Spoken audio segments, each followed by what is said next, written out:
understand what they're being asked to do anymore. And I can't get out of the fucking cafe. I should get killed by the big pterodactyl every time. Really? When I go back and try and do it again. See, obviously I've done it all before when I was a kid. So now, what did you think? Now I'm going to go to Silent Hill 1 now. Because when you have you played Silent Hill, Rob? No, because I'm not overly a fan of horror games. And is this PS1 or PS2? The original was on the PS1, but yeah, that's what I kind of thought. But the PS2 was Silent Hill, wasn't it? 2. Yeah. Yes. Yeah. So I never had that one. See, when I first played this, it was on a 10-inch black and white monitor TV that you had to tune in with a dial. It was that old. And there's like me and my 4 mates just huddled around it, like getting late in the night, and we thought, we'll put this in and give it a go. And then we start walking through. We find this, I can't think what you call it. It's like a little mini tower that you climb down, and then you climb out the other side. And when you climb down it, air raid sirens start to go off. Mm-hmm. And then you look around going, what the fuck is going on? What's going on? And then you come out the other side, and everything's gone to shit. Literally, it's just... That's all I can say. Beautiful rust and gore and little munchkin men that want nothing more than to claw off your face and balls. I wouldn't have called them men. I thought they were babies. Or was that They're ghosts? munchkin guys. Were they not ghosts? Were the ghosts Probably. not? Yeah, the whole premise of the game, Rob, is very much up my street of, I think it's called psychokinesis, where this little girl's horrors came to life and is fucking everything up in a major way. I think I've got that right. It's so open to interpretation. The whole plot is incredibly ambiguous, isn't it? But like the second one, less so. Yes. The second one is that with Pyramid? Is that the one with Pyramid Head? Yes. Everyone loves Pyramid Head. Everyone does love Pyramid Head. I recently played. Well, I didn't. I watched someone who'd never played any Silent Hill game before play all the way through it, and it was so funny and rewarding. But is he raping them? Like completely baffled by this. But yeah, that's what he does. He's doing what? All the things you've seen, and that's what's bothering you. Yeah, that's one of the few. Yeah, I mean, just wandering around the school, and I'll tell you what did freak me out in the second one really well was when you get in the lift. Ah, yeah. And when you get stuck, when suddenly there's a voice and you start getting talked to through the radio, like going, yeah, James Sunderland. Yeah, I don't like this. This is a game show. He's talking to me. What's going on? I'm going to cry. I'm not getting out of the lift. My end is here. Turn it up. But it is. I don't want to be on this planet anymore. Indeed, it's compulsive playing though. That's the problem. I mean, you end up getting his knife. It's called a butter knife, but it's called the Great Knife. I thought it was called the butter knife. No. I'm sure it was called the butter knife or something weird like that. But it's too big for. You can't swing it for shit. You just, yeah. Yeah, honestly, Rob, if you can get what hold are you two on about? Silent Hill, you've got PS1, ain't you? Yes, I do actually. Does it work? Yes, it does. Best you get. If you don't get it, I'm going to buy you it and send it to you in the post. We'll be scouring charity shops. You won't so find it all at I've got to do is go into my local charity shop, find the little old lady, and say, "Have you got that game where you can rape people?" No, you don't rape people. No. Pyramid Head rapes people. Oh, that makes it so much better. He just kills them. This isn't. You're not David Cameron. Go away. Yeah, that'd be banned, wouldn't it? It would be. Yeah, the golden age of games has been taken away. David Mary Whitehouse Cameron. Let's get off politics for fuck's sake. It's going to make me upset and angry. Just go on eBay, mate, and try and get hold of a copy of Silent Hill 1, mate, and then just sit down and enjoy it. I even want you to write a review for it. I will pay you to write a review for it. Fine. On the other hand, if you Yes. go anywhere near Silent Hill 4 or above, We will kill you. I'm coming after you. I'm going to wait till you're out in Oz, and I'm going to send you a little message saying, playing Silent Hill 5. No. It's See, so upsetting. See, with now, I think it's an old enough game that we can give away spoilers now, don't you? No, I haven't I played it. love that game. Okay, well, how many different? Not a Okay, problem. I'll try and skirt around it then. How many different endings have you had in Silent Hill 2? Because I've had 2. Yeah, 2. I've had the really bad ending, which I think everyone gets, and I've had the moderately bad ending. Oh no, I've had medium and good. Have you? Oh right. I've never okay. had the super bad one. Oh, God, it's Haven't you got to atrocious. run around with almost no health to get that? Like all the time? I managed to get hold of a vial of some liquid for the policewoman.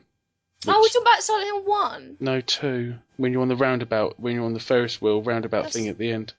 It's completely Silent Hill 1. Is it? Yeah, there's no policewoman in Silent Hill 2. Oh, okay. Well, for I'm God's glad sake. it's not just me correcting you now. My memory's gone to shit, mate. I can't even remember how Silent Hill 2 ends then. That's depressing. Silent Hill 2 ends in a hotel room.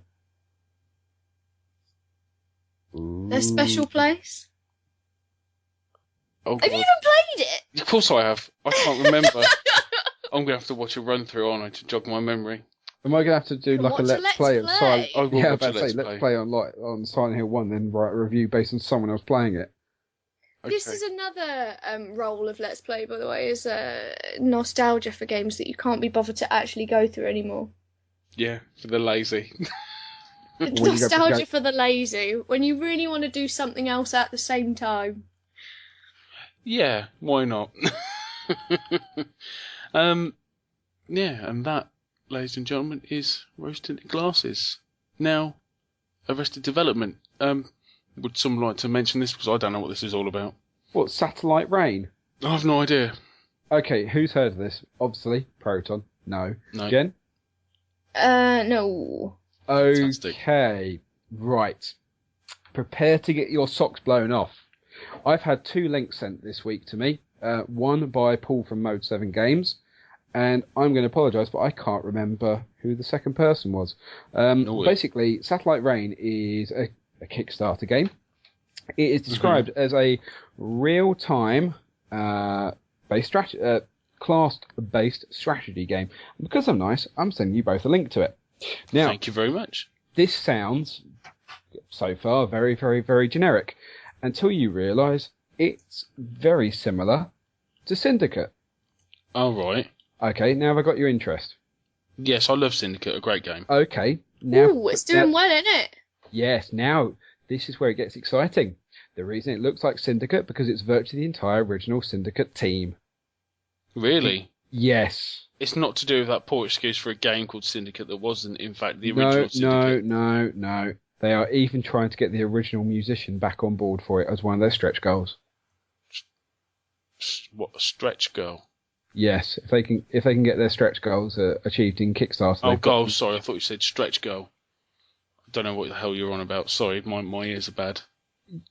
You know what a stretch goal is on Kickstarter, don't you? Stretch girl. No, I didn't say stretch goal. Jesus, Proton. Oh, what's going wrong? It's not going wrong at all. My hearing's atrocious, that's all.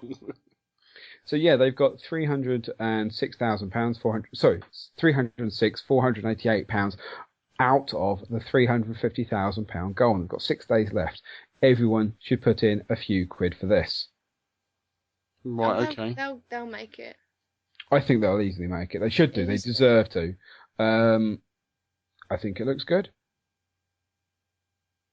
It does look good. But there's always the what shall we say? There's so many games to play.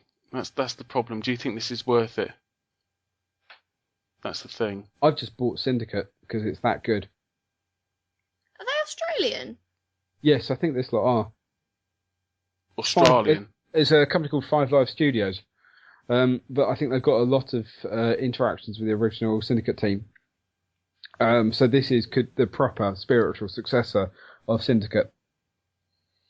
Fantastic. Is it So gonna? it looks very, very, very exciting. I'm gonna let you all into the light of what happens. That I can't get the link to work. It's working now. Fantastic. Okay. Yes, it does look like Syndicate, very much so. It even looks a bit like my favourite film, Blade Runner. Yes, well, it's steampunk. Or cyberpunk, rather. Cyberpunk, yes. Oh, they're from Brisbane. Sorry. So they'll I'm getting this side about know Australia. Witchbeam. More than likely. Maybe. It's a They'll probably bit. know. I'm going to call him Nat now, because now I know to call him that. It makes life a lot easier. Yeah. The art style looks very good, and the video looks very good. And one of them has an awesome beard. We can all get behind that. So yeah, their stretch goals look like at £380,000. Russell Shaw, the original series composer, will be joining the team. Yeah. At £400,000, they'll be doing a lot of more translation into other supported languages. Of course, English is natively supported. At £440,000, environmental destruction. That's a necessary thing. We want to see walls blow up. It's geophysics, mate. If walls don't blow up when I play a game, I'm going to get upset. I've got a rocket launcher. I explode the baddie, but no, the wall's perfectly intact and the painting's still on the wall. It's not happening. I'd throw the game back at them. This sort of thing is expected. Fair enough. Isn't it? Russell Shaw has done the music to Black and White, Syndicate, Syndicate Wars, Fable, and my favourite game, Dungeon Keeper. Dungeon Keeper's a cracking game, mate. It's awesome. I'm still playing that, but I haven't played any of it. That's quite a varied portfolio of work there. Okay, the other way of looking at this is Bullfrog, Bullfrog, Bullfrog, Bullfrog. No, actually that's Lionhead, so Bullfrog. And then Dungeon Keeper, Bullfrog. See, I wish Bullfrog would come back. Well, it's Lionhead, isn't it, really? Don't you swear at me. No, seriously, a lot of the people from Lionhead are ex-Bullfrog, or were ex-Bullfrog. I believe someone will be shouting at this point, going, no, he's an idiot. Well, that's because I am. I thought a lot of Lionhead effectively rose out of the ashes of Bullfrog. I remember a Bullfrog game that I can't even find on an emulator. Jen, do you know your old games? No. Oh, I'm not going to ask you now. Good answer. Fair enough. That will stop me going off on a tangent. Right, should we move on then? We shall. Let me get the running order back up. And there we are. Jen, you want to mention something? Franbo? Yeah, I just wanted to bring it up. It's Franbo is a game that's being funded on Indiegogo, seeing as we're on the topic of Kickstarters and the like. And it's being developed by a couple in Sweden, and it's a very macabre horror point and click game. It's actually described as a very creepy point and click. It's super, super strange and full of gore, like cartoon gore. It's fantastic. How is Ashton not writing this? He probably is, under a different name. This girl is like mentally disturbed after seeing some tragic things, and she takes these pills, and whenever she takes them, she can see basically the world through meat tinted glasses. Everything's covered in blood, and there's all like fucking skeletons about, and everything's really gruesome, and it's fantastic. I want this game now. And you use that to solve. I'm looking at the site. It does look awesome. They're about 25% funded. They want $20,000, and they're just over 4,000. So yes, my math is slightly off, but forgive me, I'm not doing the extra last percentages. I can math. Like I can. I've had a few beers. I'm not getting that clever. I've had no beer. Shall I start on the rum? Yes. If you've got, I've run out of my rum. I've got half. Really? I've got Yeah, half a I bottle drank of it all. Sailors. Really? That's why you're in a mood. Because you drunk. No, no, it was worth it. It was a good night. I wish I could have stayed to the end. I got told off quite a few times for drinking my rum in the middle of a pub. Tell him to fuck off. I did. Good. Fantastic. No, to be fair, actually, the brewery tap, that barman Jacob was awesome. He was such a good guy. Oh, he gave me access to my old games, my Amiga games, my Atari games. Oh, and who are you thinking I'm talking about? The barman. I said, these are the games. I used to play a game called Operation Stealth and a game called Mission Impossible. He comes back 10 minutes later, taps me on the shoulder, goes, "Here's a website, you can play them as Flash games." Yeah. Wow! Yeah, I think I hugged him. We were Honestly. talking, and when we were in the brewery tap, we actually said, "Can we have a barman that's a gamer?" And we got Jacob.